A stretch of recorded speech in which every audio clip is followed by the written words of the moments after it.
মধ্যবিত্ত মানে আয় বুঝে ব্যয় করা, অল্প টাকায় সংসারটাকে সুন্দরভাবে চালানো। মধ্যবিত্ত মানে এক বুক কষ্ট বুকের মধ্যে জমা রাখা, চেপে রাখা, আর একটু একটু করে তিল তিল করে সেই সঞ্চয় দিয়ে কিন্তু নিজের স্বপ্ন পূরণ করাই হচ্ছে মধ্যবিত্ত। হ্যালো এভরিওয়ান, আসসালামু আলাইকুম। কেমন আছেন সবাই? আই হোপ সবাই অনেক বেশি ভালো আছেন। আলহামদুলিল্লাহ, আমিও আমার পরিবার পরিজন নিয়ে ভালো আছি। এই তো প্রতিদিনের মতো আবার একটু নতুন ব্লগ নিয়ে এসেছি আপনাদের মাঝে। আশা করি আজকের ব্লগটি আপনাদের অনেক বেশি ভালো লাগবে।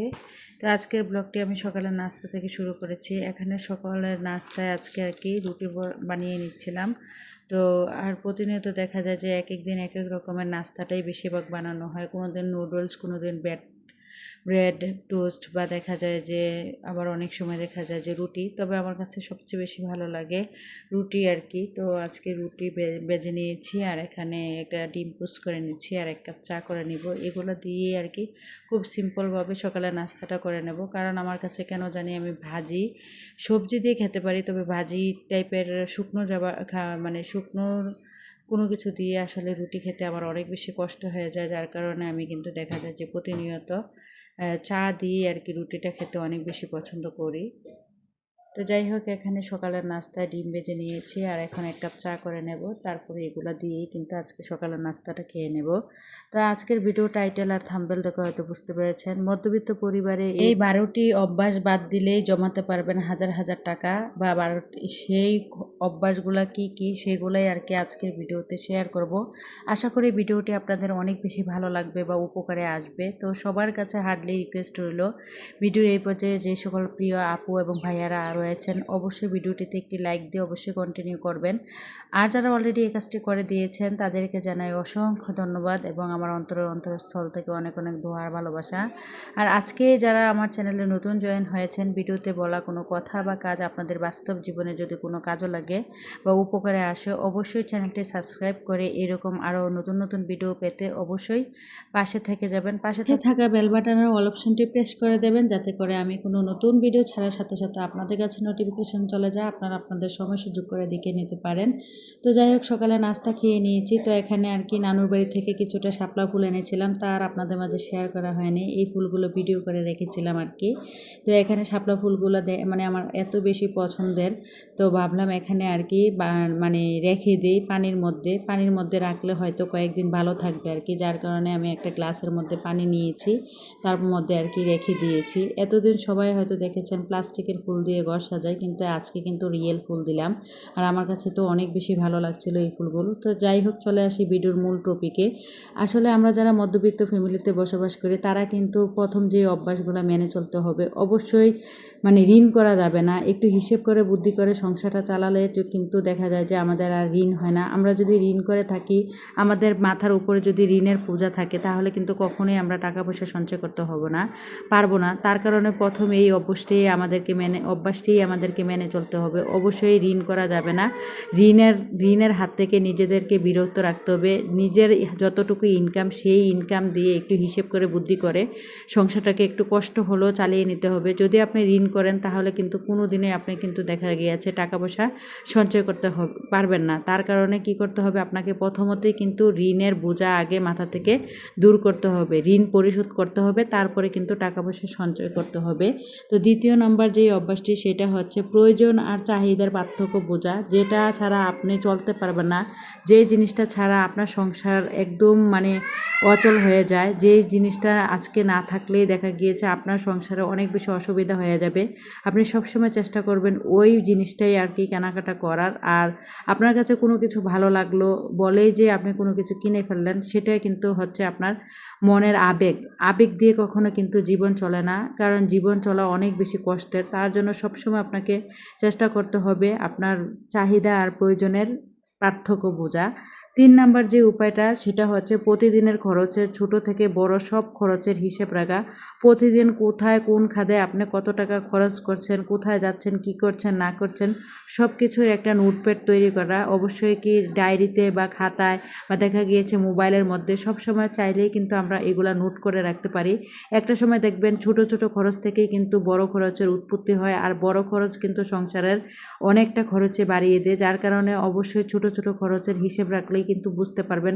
মাসে যখন 15 দিন হয়ে যাবে তখনই কিন্তু দেখবেন ছোট খরচগুলো হিসেব করলে দেখবেন একটা মোটা অঙ্কের টাকা চলে যায়। যার কারণে ছোট ছোট খরচগুলো যদি আমরা হিসেব করে রাখি তাহলে কিন্তু আমরা বুঝতে পারবো এবং নিজেদেরকে কন্ট্রোল করতে পারবো যে না, আমাদের এই ছোট ছোট খরচের অভ্যাসগুলোকে বাদ করতে হবে বা বাদ দিতে হবে। তো এইভাবে করে চললেই কিন্তু দেখা যায় যে মাস শেষে কিন্তু আপনি চাইলে কিছুটা না কিছু টাকা পয়সা কিন্তু আসলে অবশ্যই সঞ্চয় করতে পারবেন বা জমাতে পারবেন। 4 নাম্বার যে অভ্যাসটি সেটা হচ্ছে সঠিক জায়গা বুঝে টাকা সঞ্চয় করা। যখন ঘরে ছোট ছোট সঞ্চয় করবেন সেই সঞ্চয়গুলো যখন একটা সময় অনেক বড় হবে তখন আপনাকে বুঝতে হবে যে না, ওই টাকাগুলো আজে বাজে পথে খরচ না করে ওই টাকাগুলো কোনো মানে ব্যাংকে বা রাখতে পারেন বা ডিপিএস অনুযায়ী রাখতে পারেন, বা দেখা যায় আপনার অ্যাকাউন্টের মধ্যে 10 বছর 5 বছরের মেয়াদেও কিন্তু রাখতে পারবেন। দেখবেন আপনি যখন 5 বছর বা 10 বছরের মেয়াদে ওই টাকাগুলো রাখবেন, ওই টাকাগুলো থেকেও কিন্তু দেখা যায় আপনার যে একটা লাভের হার বা লাভ অংশ হয়ে আসবে, ওই টাকাগুলো কিন্তু আপনার দেখা গেছে একটা সময় দ্বিগুণ টাকাতে কিন্তু পরিণত হবে। তারপরে চলে আসি 5 নাম্বার যে অভ্যাসটি, আমরা অনেকে আছি কার্ডের মাধ্যমে লেনদেন করি, অনেকে আবার নগদ। আমি মনে করি কি নগদ টাকা নিয়ে বাজারে নিজের কাছে না রেখে কার্ড ব্যবহার করবেন। যখন দেখবেন নিজের কাছে টাকা থাকবে ততক্ষণে কিন্তু মন চাইবে আপনাকে খরচ করতে, মন চায় তাই অবশ্যই কার্ড ব্যবহার করলে তখন কিন্তু যখন তখন আপনার খরচ করতে ইচ্ছে করবে না। তারপরে চলে আসি 6 নাম্বার যে অভ্যাসটি, সেটা হচ্ছে মাসের শুরুতে অবশ্যই স্যালারি হাতে পাওয়ার সাথে সাথে সবচেয়ে আগে যেই কাজটা করবেন অবশ্যই সঞ্চয়ের টাকাটা আলাদা করে ফেলবেন, এবং কি সঞ্চয়ের টাকা আলাদা করার পর যেই টাকাটা থাকে সেই টাকাগুলো দিয়ে একটু হিসেব করে বুদ্ধি করে সংসারটা চালানোর চেষ্টা করবেন। তারপর চলে আসি 7 নাম্বার যে অভ্যাসটা, বাজার খরচ নিয়ন্ত্রণ করা। এখন গরমকাল দেখা গিয়েছে কিন্তু তারপরেও কিন্তু দেখবেন বাজারের মধ্যে অনেক শীতকালীন শাকসবজি পাওয়া যায়, ফুলকপি, টমেটো, গাজর, তারপর দেখা যায় যে পাতাকপিও কিন্তু পাওয়া যায়। এই সবজিগুলা কিন্তু এখন আনসিজনাল, বলতে কি এখন কিন্তু সিজন না, আর এই সবজিগুলা কিন্তু বাজার থেকে অনেকটা কড়া দামে আমরা কিনে আনতে হয় বা কিনে খেতে হয়। তার জন্য সবসময় মনে করবেন সিজনাল সবজি বা শাকসবজি খাওয়ার জন্য, এবং কি যেই শাকসবজিগুলো কম দাম বাজারে সেই শাকসবজিগুলো খাওয়ার চেষ্টা করবেন। তারপরে চলে আসি 8 নাম্বার যে উপায়টি, সেটা হচ্ছে অবশ্যই বাজারে যাওয়ার আগে অবশ্যই লিস্ট বা তালিকা তৈরি করে বাজারে যাবেন। আপনার বাসায় কি আছে না আছে, কিচেনে কি আছে কি নেই সব কিছু চেক দিয়ে যাওয়ার চেষ্টা করবেন, এবং কি বাজারে যাওয়ার আগে ফ্রিজও চেক দিয়ে যাবেন। আপনার বাসায় কতটুকু মাছ আছে, মাংস আছে, বা ফ্রিজে নর্মালে কতটুকু সবজি আছে, সবসময় বাজারে যাওয়ার আগে সব কিছু চেক দিয়ে যাওয়ার চেষ্টা করবেন। এতে করে কিন্তু অতিরিক্ত খরচের হাত থেকে নিজেদেরকে আমরা বিরত রাখতে পারবো। এতে করে দেখা যায় যে কোনো জিনিস যদি আমরা 2 বার করে কিনতে যাই তাহলে কিন্তু আমাদের অনেকটা টাকা পয়সা খরচ হয়ে যায়। যার কারণে যদি আগে থেকে চেক দিয়ে যাই তাহলে দেখা যায় যে প্রয়োজনের অতিরিক্ত খরচ না করলেও কিন্তু সেখান থেকেও কিন্তু কিছু কিছু টাকা পয়সা কিন্তু আপনি চাইলেও সঞ্চয় করতে পারেন। 9 নাম্বার যে উপায়টা সেটা হচ্ছে বা অভ্যাস সেটা হচ্ছে, কাউকে যদি আপনি কোনো কিছু দেওয়ার চেষ্টা করেন তাহলে অবশ্যই আপনার মাথায় রাখতে হবে আপনার সামর্থ্য কতটুকু, আপনার সামর্থ্য যতটুকু সেই সামর্থ্য অনুযায়ী কাউকে গিফট দেওয়ার থাকলে, উপহার দেওয়ার থাকলে সেই সামর্থ্য অনুযায়ী অবশ্যই গিফট দেওয়ার চেষ্টা করবেন। আপনার ইনকাম যদি 20,000 টাকা হয় সেখান থেকে হিসেব করে কিন্তু আপনাকে অন্যকে গিফট দেওয়ার থাকলে, উপহার দেওয়ার থাকলে সেখান থেকে হিসেব করে একটু বুদ্ধি খাটিয়ে কিন্তু উপহারটা দিতে হবে। তারপরে দেখা যায় যে 10 নম্বরের যে উপায়টি বা অভ্যাসটি সেটা হচ্ছে, দেখা যায় যে আমরা অনেকেই আছি বাহিরের খাবারের প্রতি অনেক বেশি আসক্ত।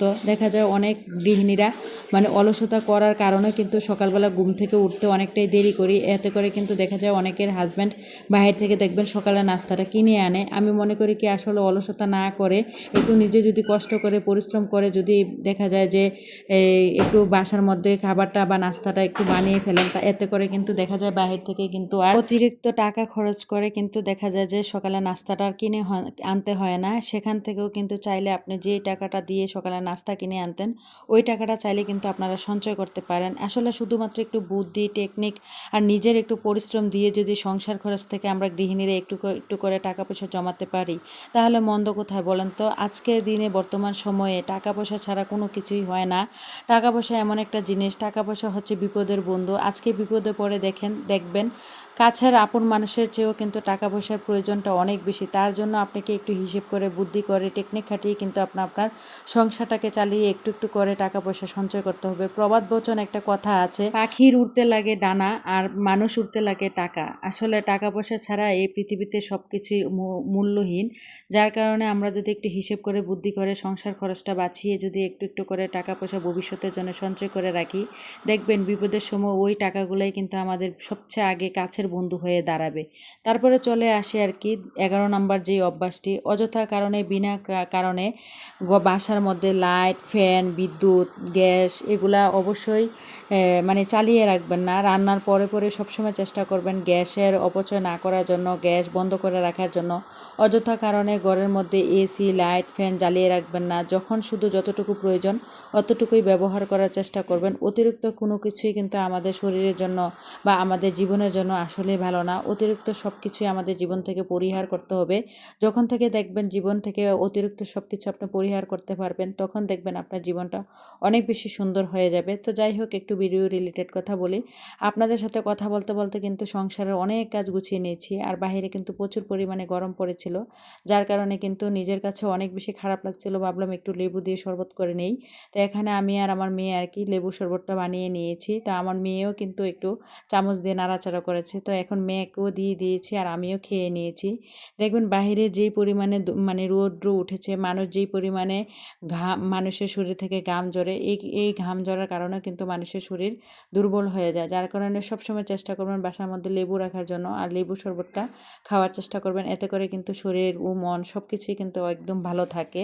তারপরে চলে আসি 12 নাম্বার যেই উপায়টা বা অভ্যাসটা, আসলে খাবারের অপচয় না করা। দেখেন আমরা যদি দেখবে একটা গৃহিণী চাইলে কিন্তু একটা সংসারকে অনেক দূর নিয়ে যেতে পারে, মানে সংসারের অনেক বেশি উন্নত করতে পারে। আবার একটা গৃহিণী চাইলে কিন্তু একটা সংসারকে একদম ধ্বংসও করে দিতে পারে।